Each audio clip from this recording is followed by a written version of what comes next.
花西在地新闻，在地人，在地情。来看这个婚姻馆精品咖啡豆仔的颁奖典礼，今仔日伫个古坑农会来举办。这届这个竞赛是由东陂庄行摕到特等奖。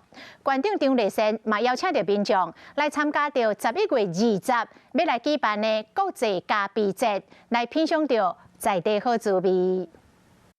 今年国选精品咖啡升斗颁奖典礼伫高坑乡农会盛大举办。这摆竞赛是东陂庄园以85.85分得到特等奖的肯定。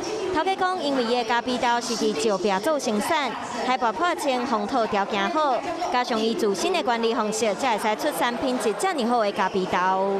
伊豆啊，啉起来花甜花干吼，啊，佮有果酸，风味拢真好吼，品质拢真好。 高坑咖啡伫各界帮助自生产到后期的加工愈来愈专业，佮加上各种科学证据的帮助，品质嘛有保持水准。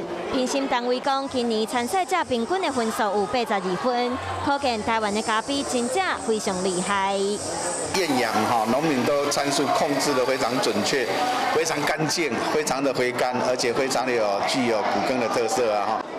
台湾真侪变化气候，创造出风味多变的咖啡。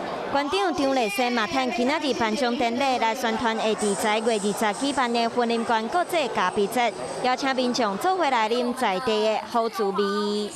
不但要把这个品牌打出来，甚至要让大家知道，要喝最棒最好的咖啡，就来到云林县的古坑乡。 台湾的咖啡产量虽然真少，不过大家豆的风味拢真特别，所以产业嘛走向精品化，产品嘛有和金马奖的单位合作，甚至还有得过国际大奖。民众若是有兴趣，一定要来参加国际咖啡节。